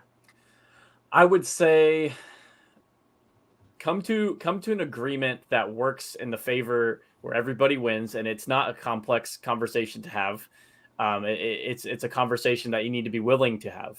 That's what I would say. They need to be willing to have the conversation. I think it's messed up to say, we'll just, I mean, you're going to lose your house eventually. Like that's crazy talk. Why would you wish that upon anyone in any, field of work? Like, for any, whatever they would be going against. I would just say, have the conversation. I'm not in a position to say what they need and what they don't need. I'm not them. I'm not dealing with those issues personally, but someone there just needs to have the conversation and be open to it. A realistic for everybody where everybody wins, because you can't do a situation where the studio doesn't make money anymore, and you can't do a situation where they don't make money anymore. It has to come to a ground that works to go forward. And I'm not the person smart enough to have that conversation, or the person who has enough knowledge of it to have that conversation. It's a fair point, because in tying with these strikes, Sony just announced, because Conahero Super Chat says that Kraven the Hunt has been delayed to next year, and Sony moved around a bunch of projects. But also, thank you for the super chat. Yeah, by thank the way, you, we super forgot chat. to say that. Thank you. Yeah, sorry. But I'm a failure. I'm gonna go take myself off. I forgot to thank them too. Jesus, yes, we're failures. But this is a response. This is Sony's response. Instead of trying to, talk to the other studios or try, like, they're just instead delaying stuff. And just this week, it came out that 5 studios, including Sony, are now looking to hire AI specialist positions. So, and Netflix is willing to pay up to $900,000 for an AI specialist position. Disney's part of it. A year? I think it's a year. I'm not sure if the $900,000 is for one job or multiple, equal up to $900,000. But Sony is chipping in $160,000 to look for AI specialists. And these new hire positions are popping up during the strikes. It wasn't like they were there before. This is now. My opinion. I cannot believe it. Quite. Yeah. What just happened there?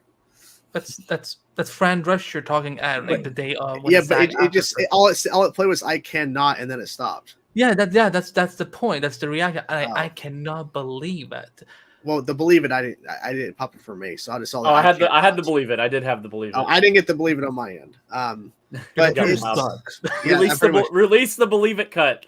Yeah, Beyond the Spider-Verse is completely off the schedule. I mean, that hurts my heart so badly. Yeah. That's pain. But you know why? You know why that is? I think it's because this is their way of trying to casually admit, oh, we're not even done with the movie. Oh, they're not even close. Oh no, yeah, I know they're not. I know that, but why I never understood, like, why did they put that release date to begin with? It's like they probably thought they can get them both done back to back. The studio probably said you can get them both done, right? Yeah, right? and then when all those stories came out a couple weeks back, saying that workers are overworked, people quit. Mm-hmm. So I think that kind of maybe pushed the fact that, okay, this is bad press for us, and if we force the people who are still here, it will delay it even longer. Now they're saying, Marcus, they said, well, wonder if Disney, and I think Disney will start moving stuff as well, because Warner Bros. Discovery is already thinking of moving Dune Part 2. Yeah, I was telling somebody Aquaman who doesn't know like a lot about, one of my friends that doesn't know a lot about the strike stuff. I'm like, you're really going to see the impact of it in like 6 months to a year, because content is going to be very scarce in that time if they don't come to a conclusion, because everything's pushed. And the longer this takes, like, right now people aren't really thinking that it's, well, we're still getting this show and we're still getting this. Yeah, those are done. Yeah. But like the stuff that was being worked on, about to start shooting, about to do, it's paused. So it's going to be a big shift in what kind of content, or if any content, is going to be coming.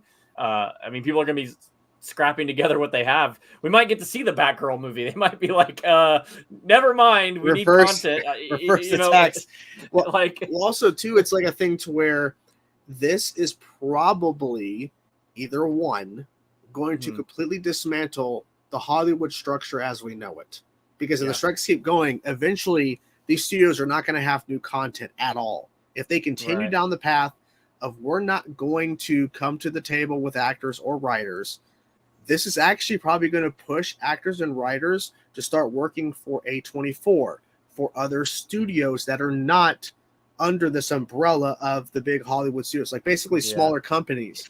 Because right now, you can't go to Sony, you can't go to Disney, but you can go to A24, you can go to these other smaller production companies, and I bet you that's really going to be the only stuff we have is coming from smaller production studios. Yeah.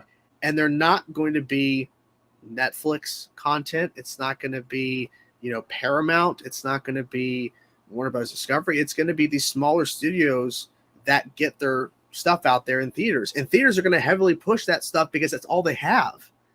Yeah. But I bet also they're going to re-release movies.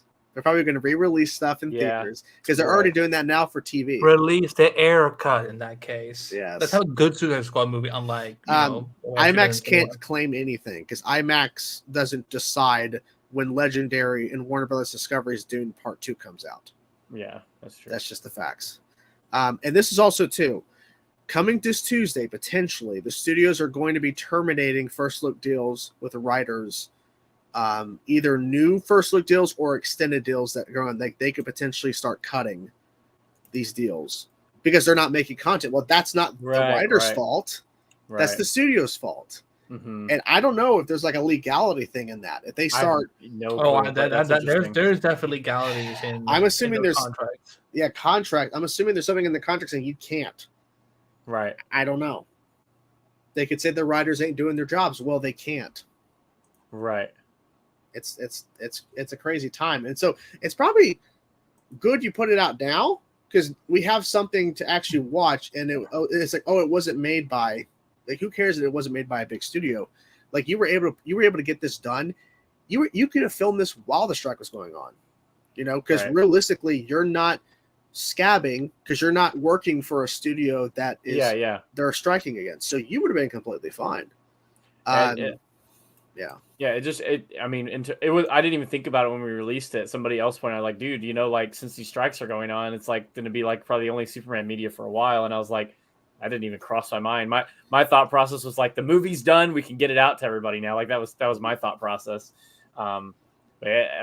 Crazy times. They've had these strikes happen before, but this one's going on for a while. And if they're already posting these like AI jobs, that means they're obviously already trying to find a way to do it without them in some capacity, whatever that is. Try to do it without writers. Yeah. And then get the actors. Probably without concept artists too, because they'll use AI for that kind of stuff. Oh, shit. I didn't think about that part too. Yeah. Because I don't know if AI is good enough yet to do like, full on like posters to the level you need, but concept art, it probably could accomplish what's needed. So I don't know. It's a rough time for that.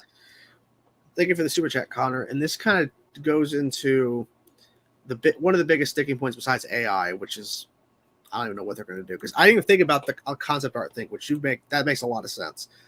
So with residuals, it's a whole different situation than broadcast television because they have ads. Now, streaming services now have ads incorporated into some of their plans, but this is something I don't know if they're actually going to ever come to an agreement on, or if they do, it's going to completely restructure how streaming services operate. I'll be honest, from the stuff I've heard, I think it's a lose situation for the residuals for streaming because you got to think people put on streaming shows and leave the room, go watch, go cook something, go do whatever, not paying attention at all. And it's like, if they're dishing out residuals, the studios will be so much more specific about what shows they will even put on their platforms. Yes. You won't get a lot of these like smaller shows. They'll be like, nah, we only want the big ones that we're gonna have to spend a lot of money for because we're gonna have to spend a lot of money afterwards. But based on people watching, like The Office would be like bartered for to try to, because people rewatch it so much and want to watch it over. Super popular, like The Flash would be one of those as well. That would be like people would fight over wanting to. And then you would get in this position of we have to pay people for the replaying of this stream over and over and over. So we have to spend a lot to get it. We have to charge, our prices have to go up for people to, that's a complicated issue, incredibly complicated. And this whole thing too, Stranger, about paying more up front. Here's the problem. So a good reference example point is Wednesday, the Netflix series.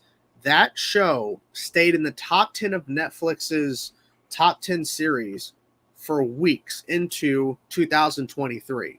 It was so popular when it dropped around Thanksgiving, and it stayed there consistently. It was one of the biggest shows ever. If they paid that cast and all the actors, writers more up front, because no residuals, then they see how much money Netflix is making off the show, and they get none of that. That's a big sticking point to say no. And then you also have a situation if they pay people up front a larger amount and the show sucks. Yes, they're like, well, great. Awesome. We just burned all this money and your show didn't land the way we thought it would. It's a tough conversation. It's also the same company. Netflix burned $30 million developing Masters of the Universe and they never made it. So I'm not surprised on that front too. Like that's the thing too. They would be more cautious on what they make because they'll be scared this will not hit. And that's the thing. They won't take any gambles anymore. People who come to them with a script that they're like, I'm really passionate about this, they'll be like, nah, hit the road. Because more likely, because we got to pay more people up front. It's like, and that's going to cause more of the studios will not be just because Netflix makes pretty much anything at this point. Like say like they were like in that state of we're going to pay more people up front, but we don't know if it's going to hit, so there's no guarantee. The show that was shopped around and he tried it so hard. The guy behind Squid Game, the biggest show ever. Yes, Netflix had no idea that was going to be the biggest thing of all time on their platform, and look what happened. But if they have to pay the actors and writers and everybody behind the scenes more up front because they weren't doing residuals, they would not have greenlit that show. They would not have allowed it to be made because who's gonna? I mean, this show's not going to hit, but you never know. But it's too much of a gamble for the studio. That's the biggest problem. The Rock got paid $50 million for a Christmas movie. Yeah, that's. Red whatever one. Yeah, Red something. But he did donate in the millions to the SAG strike for the relief fund. So that is good. But yeah, he should not have been paid $50 million. I'm sorry. That is just ridiculous. I'd rather have him get paid $50 million than, I don't know, let's say Mel Gibson still getting jobs in Hollywood.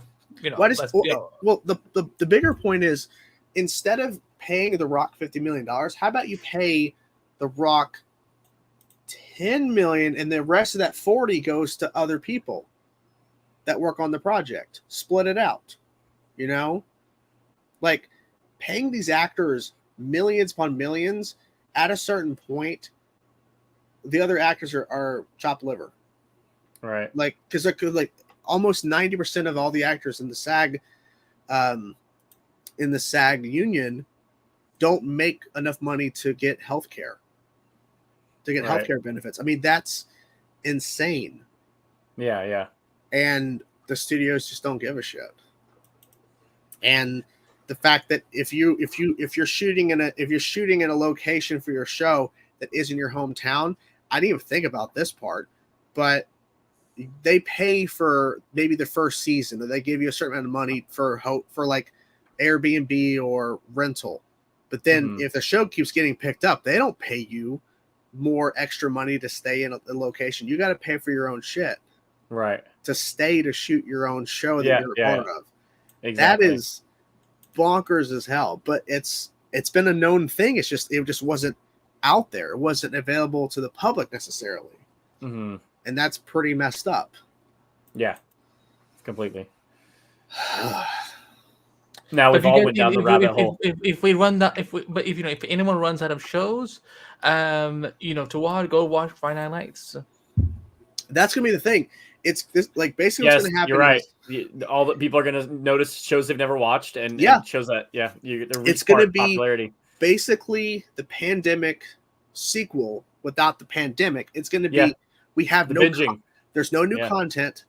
We might as well start watching shows we have on our list. We might as well. Now, is it supporting the studios versus the actors and writers? Well, the way they're looking at it, if you're still supporting the content we've made, it's showing the studios that people still love the content made by actual people versus AI.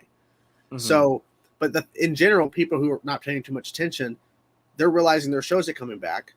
So they're going to start checking out new stuff. I mean, I can already tell you right now, my mom and stepdad who have streaming services, but they mostly watch live TV, they're probably going to eventually start using their Roku more, to start watching stuff, because their live shows they watch weekly are going to be not returning. Yeah, they're back. There's no shows. There's no show. Where's the shows? Yeah, you're right. Yeah. So they're going to start going to Netflix, start going to Disney Plus, and find stuff. I mean, and this whole situation is crazy too, because like you were saying about how shows won't or movies won't be made more like because they the gamble. We've been seeing where streaming services like Disney and Warner Bros. Discovery, they're removing stuff because it's not making sense to keep the stuff, so they're just removing it. I mean, Disney removed a original film less than a month after. I heard about that, and I heard about. I saw a video where somebody was like, "I worked on this." There was like on TikTok or something talking about they worked on it. And he did like this big. It blew up. Yeah. We were like, "Oh my god!" And he's like, and then it was removed. Yeah, he's like, it was there for like 3 days or something like. You have some short amount of time. It was a couple of weeks. Like it literally premiered. Crazy. They didn't have any marketing. No one heard about it until it was removed. That's like, crazy. But that's the thing, though. It's like, oh, this sounds like Netflix, because Netflix has crap that comes out every week you don't even know about because they don't promote a lot of their stuff. And it's like, Disney, why did you drop the ball on this? Yeah. So strange. I don't know. Hey Andrew, I just had because we were talking about it. What's your favorite season of Friday Night Lights? My favorite. That's a great question. Season 1 it will always be close to me, but it's between season 1 and season 5. It's really between those two because, but I think I lean towards 1 just because I'm a Dylan Panther at heart. I'm just being honest. I'm a Panther more than East Dylan. But it's a great. They're both really great stories. You want to talk about writer strikes? People are wondering about season 2 of Friday Night Lights. There was a writer strike happening during that time, and you don't think writers are important? Watch season 2, and you will see why writers are important, because there are some rough episodes in that one. I love the show as a whole, but like when there's a writer strike during season 2, and you watch it, you go, oh, okay, now I understand why this isn't as good as that and that on both sides of it. But yeah. Before we get to the super chat comments, I think it's a good question. You mentioned Friday Night Lights again. I do want to briefly mention, because I saw the Wonder Woman pilot, Adrian Padalecki. I like not giving too much weight because I plan on doing a video about this, talking about the pilot. I feel bad that she didn't actually get a shot to do the show. Oh, I know. The problem with that. I mean, I won't go into it either since you have plans, but like the plot is not the best. But she looked awesome as Wonder Woman. And she was great in that regard. That costume is the costume can be better, but I will. But also the time frame when it came out too. Yes, this is a 2011 time frame. This before is the Arrow. Look at most of Smallville's costumes. Like a lot of them were most of Smallville's costumes were definitely better than the Wonder Woman suit. But also too, Impulse's hoodie. I love that. Listen, get out of here with that. Get out of here. I think that was. I have hopes that maybe the plan was to update it when the show got picked up. Right. It's a pilot. It was a pilot. Yeah. There is one moment that I do want to address. Like, it's really cool, and it's stuck with me, and I still visualize it in my head. So she comes in the classic, shorts, or the classic look of Linda Carter, definitely Linda Carter homage. Yeah, this is what they put. This is what her suit was initially going to be like. I know. Yeah, she wears a version similar to that in the opening of it, and then but because there was so much. I contacted Warner Brothers so many times when I was making fan edits before we had a live action Wonder Woman, and we just had that pilot, begging them to let me buy a copy of it in high resolution. I mean, I talked to so many people to try to be able to have it in their highest resolution. They're like, "No, I'm sorry, it's not being sold." I'm like, "Please put it in a put all your canceled pilots on a DVD, and I will buy them." Like, this suit, it looks like plastic, because people hate the pants were so horrible that when he's saying all this, but we got Impulse in a hoodie. I don't mind that. Oh, let's look at the Cyborg costume from Smallville. That one's rough too. I mean, it's the time frame. They also, I know, but again, it's like this. Like for me, it's like this suit was just atrocious to the point where like they had to do last minute. Like these pants, they came in last minute when she was running.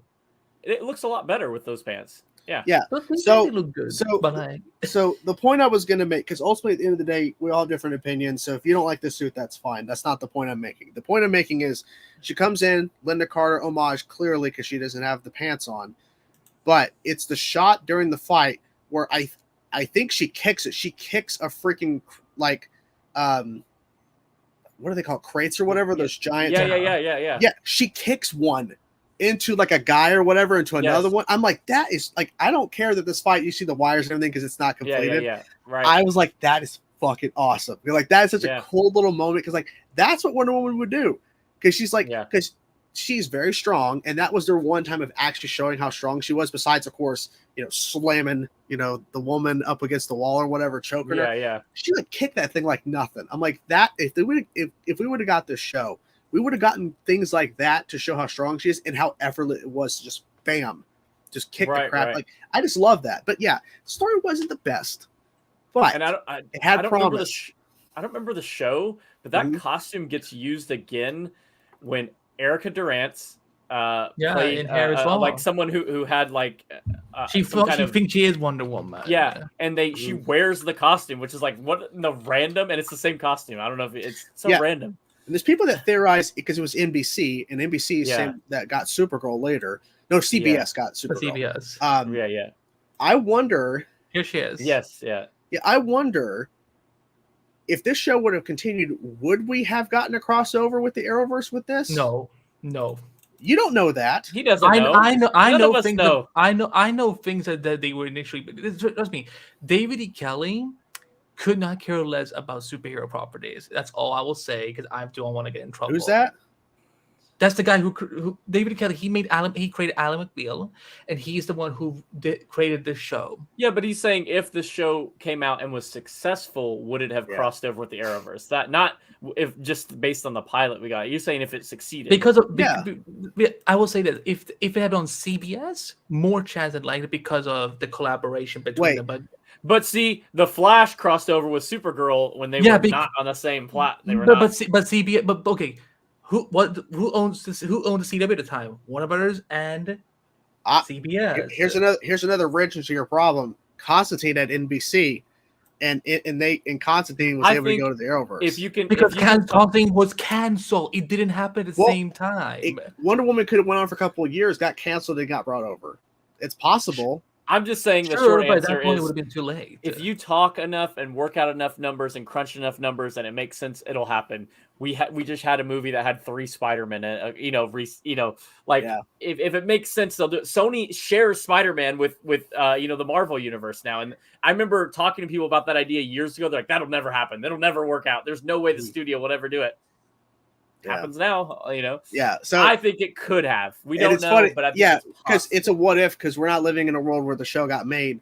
Plus, we're arguing and discussing something that would never happen. Because even if the Arrowverse is still happening, there's no shot they would have been able to do this. Because more than likely, Wonder Woman would never be available to be brought over to the Arrowverse. Because this was the one time they tried to get the show going.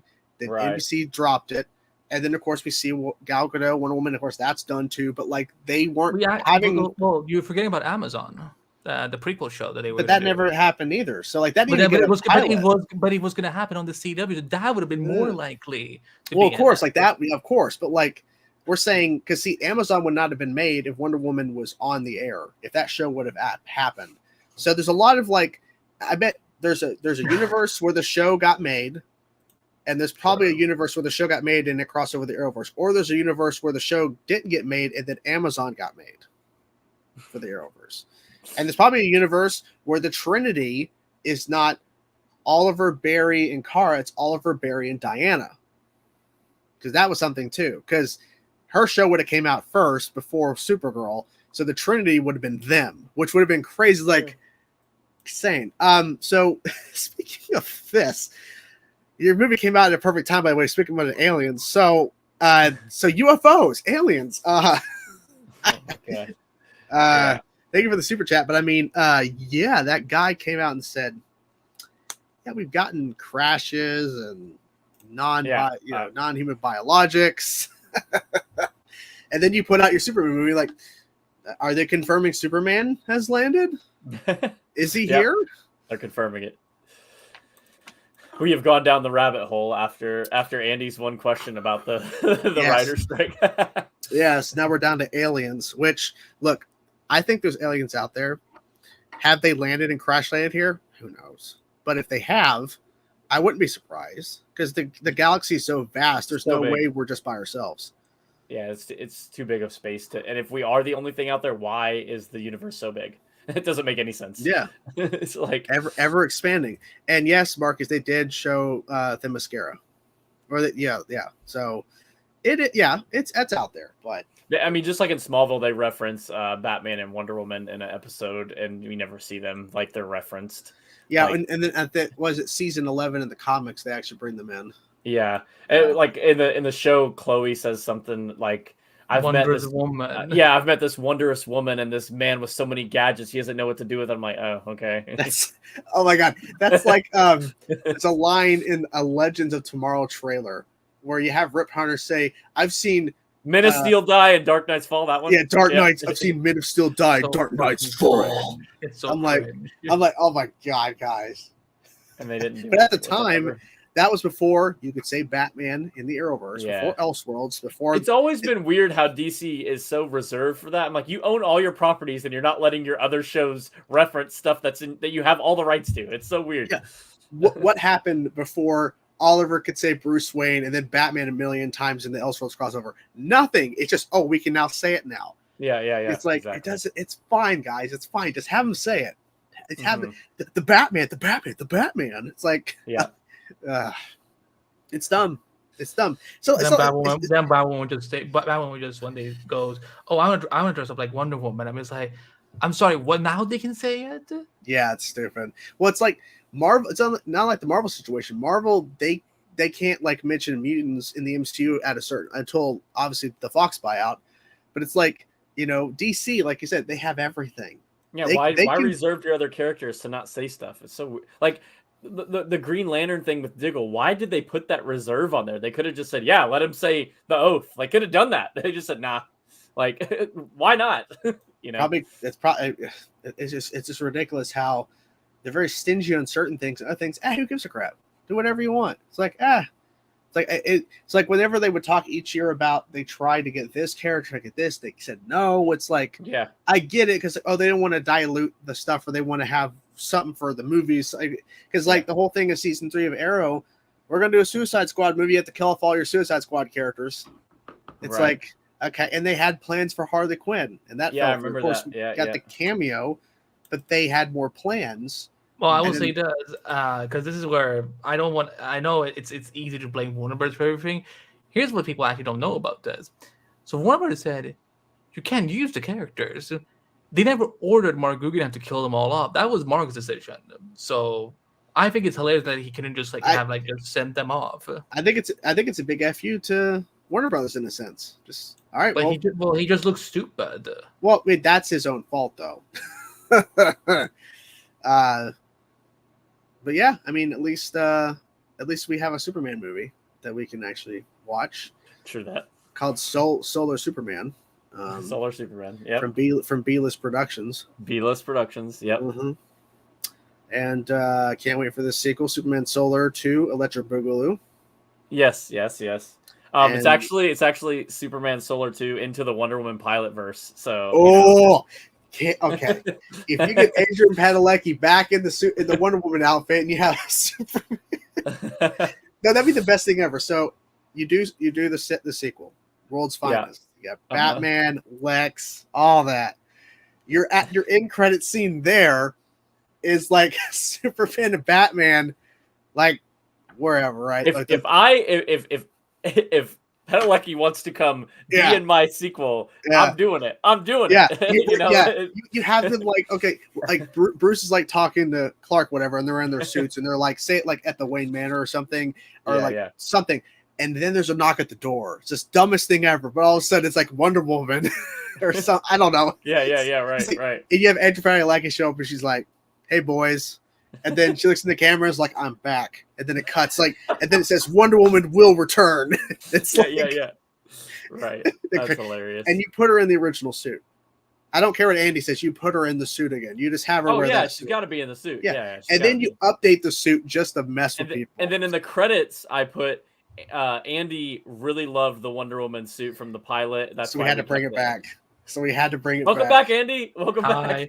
I don't know why you guys are defending this piece of garbage when it's we're not. We're defending it now more because you don't like it.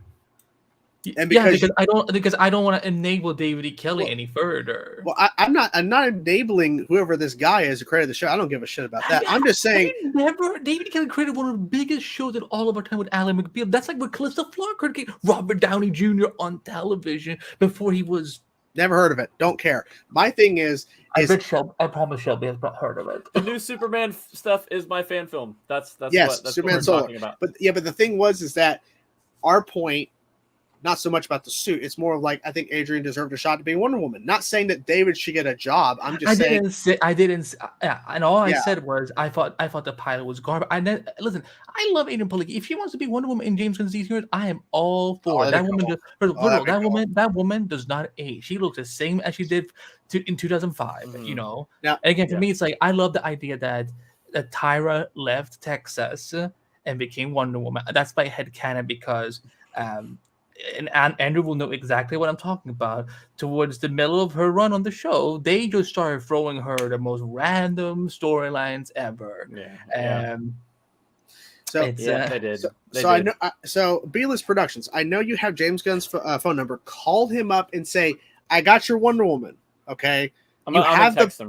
You have the pilot in your vault somewhere. Go watch it. That's your Wonder Woman. He actually said, "I'm kind of busy. I'm about to watch a fan film called Superman Solar right now. Text me after." Okay, so he's you know what? He's getting inspiration. He's making sure Superman Legacy lines up with lines with the quality of what you deliver. He's like, I got to make sure. These are your words, not mine. These are your words, not mine. Lining up to the level. Your words, not mine. Yes. I think we're going to wrap it up, guys. We always went on for 2 hours. Final thoughts. Final thoughts, A-List, on your project, and just that if we worked hard on this movie. We're a tiny little fan film that wants to tell a story that's important beyond comic books. If you haven't checked it out, I would appreciate you checking it out. It's on my YouTube page, AListProductions. It's the first video. It's called Superman Solar, or you could just search Superman Solar and you'll find it right on there.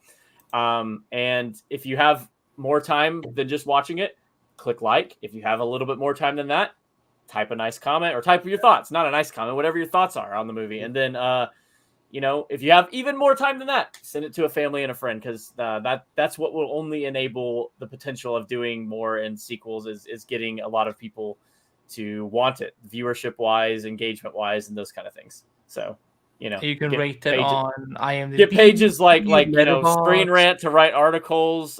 Get pages.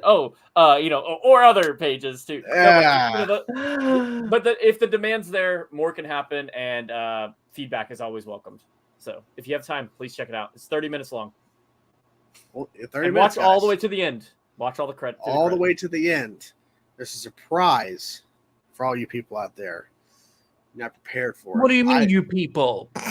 All you people. Because I wasn't ready for it. Because I'm sitting there going, after a little sneaky sneak said this specific thing about I'm focused on this, we're not getting anything. And then he's like, I got something for you. Gotta have some tricks, Always. Yeah. You always got to surprise people. And that's the best part, is that surprise the people. But see, it wasn't meaningless, because you're sitting there going, I had a purpose for this. There's a reason why because see, some people just throw in stuff just to throw in stuff. Right. Ooh, you already have a plan. You have an idea of where this will go. It wasn't just like a throwaway scene to get people going, ooh. It was, they still freak out, but they're like, and you're like, I got a plan. Yeah, you guys want to see more. Exactly. Anyways. Hope you guys have a great weekend. Make sure you support Superman Solar. Make sure you check it out on A-List Productions. Not B-List Productions, not C-List Productions. A-List Productions. Or just having Superman Solar. Support it. Comment. Rate it. Go, and as Andrew's saying, go to IMDb. Go wherever. Support it. Share it with people. Send it to everybody. Who cares? Facebook, Twitter, X as it's called now, which is stupid as hell. Whatever you want to do. Just go crazy with it. Andy, any final thoughts? X is a fucking stupid name. Well, that's true. X can give it to you. To every Hollywood executive out there, this is my thoughts to all of you. Go take a flying fuck on a rolling donut. Go watch Shameless. Oh, Because we're not going to have any shows soon. That's true.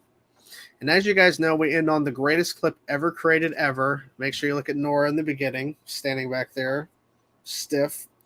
And yes, we have to end it this way, guys. Cicada, take it away. Metas killed your parents, Gracie. They all deserve to die. Don't believe him, Grace. Also, you know what I mean? Like saying that this child is way too chill, seeing two versions of her uncle, and it's just like, yeah, instead of going like, what the fuck? She's like, okay. And it's in a dream too, which is like let's look at play it one more time. Right. Look at look at her face at the end. She's like, Metas killed your parents, Gracie. They all deserve to die. Don't believe him, Grace. My uncle came into a hospital room dressed in a some sort of pimp robe with bandages wrapped around and talking like a crazy person. I would not be going. I'll be like, what the fuck are you wearing? Why? And the he's fuck doing are you his telling people. He's doing a bad Christian Bale Batman impression. The order. Anyways, guys, have a great weekend. Thank you guys for watching. Once again, check out Superman Solar. Please support the movie, guys. We need to see the sequel. I need my ass kicked by Batman. It's got to happen. And it won't happen unless you don't support the damn movie. Anyways, bye, everybody. Bye-bye.